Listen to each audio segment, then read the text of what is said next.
Hi friends, welcome to my channel. ఈరోజు ఈ వీడియోలో బల్బ్ డిజైన్ వాల్ పెయింటింగ్ ఏ విధంగా చేయాలో మీకు చూపిస్తాను ఫ్రెండ్స్. ముందుగా వాల్కి డబుల్ కోట్ కలర్ వేసుకోవాలి. మనకు నచ్చిన కలర్, ఈ కలర్ అని కాదు, మనకి ఏదైనా కొంచెం డార్క్ ఉండేలాగా చూసుకోవాలి. వేసుకున్న కలర్ డ్రై అయిన తర్వాత ఒక మాస్కింగ్ టేప్ను తీసుకొని 1 ఫీట్ గ్యాప్ తర్వాత ఒకటి అతికియాలి.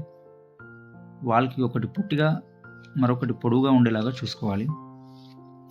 ఆ తర్వాత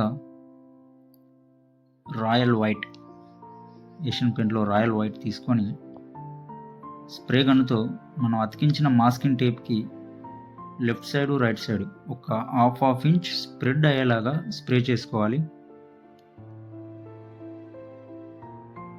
వైట్ కలర్, మనం స్ప్రే చేసిన వైట్ కలర్ పూర్తిగా డ్రై అయిన తర్వాత మాస్కింగ్ టేప్ని నెమ్మదిగా తీయాలి.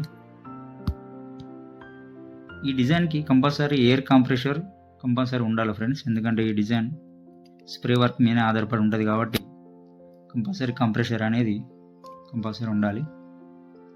ఇప్పుడు ఒక పేపర్ షీట్ను తీసుకొని ఒక రౌండ్ చిన్న సైజులో ఇంకొకటి కొంచెం పెద్ద సైజులో ఉండేలాగా కట్ చేసి ఈ లైనింగ్ ఎడ్జ్లో పొట్టిగా ఉన్న లైన్కి పెద్ద బల్బుని, పొడవుగా ఉన్న లైన్కి చిన్న బల్బుని సెట్ చేసుకోవాలి.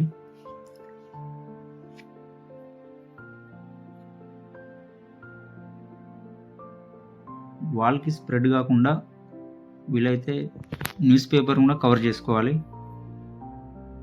షీట్ కొంచెం పెద్ద ఉన్నది కాబట్టి మిడిల్లో కట్ చేసిన రౌండ్స్ స్ప్రెడ్ కాకుండా. అలాగే ఇప్పుడు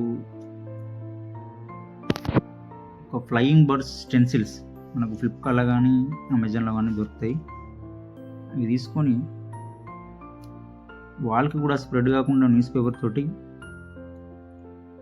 సైడ్కి అంటించుకోవాలి. బల్బుకి లెఫ్ట్ సైడ్ ఒకటి, రైట్ సైడ్ ఒకటి స్ప్రే చేసుకోవాలి వైట్ కలర్ తోటి. బల్బు మీద వాలేలాగా కొంచెం సైడ్ కానీ స్ప్రే చేసుకోవాలి. అలాగే ఒక వాటర్ బాటిల్ని కట్ చేసుకొని వాల్ మొత్తం చుక్కలు చుక్కలుగా అక్కడోటి బాటిల్ లోపల స్ప్రే గన్ పెట్టి కొట్టాలి ఫ్రెండ్స్, రౌండ్గా పడుతుంది. తర్వాత బల్బుకి పై భాగంలో హోల్డర్ లాగా ట్రయాంగిల్లో కట్ చేసిన పేపర్ని తీసుకొని రెడ్ కలర్తో స్ప్రే చేయాలి. ఫైనల్గా డిజైన్ కంప్లీట్ అయిపోయింది friends. Thank you so much for watching my video. 2 రోజులకు ఒకసారి ఖచ్చితంగా మన ఛానల్లో వీడియో రిలీజ్ అవుతుంది ఫ్రెండ్స్. సపోర్ట్ చేస్తారని అనుకుంటున్నాను.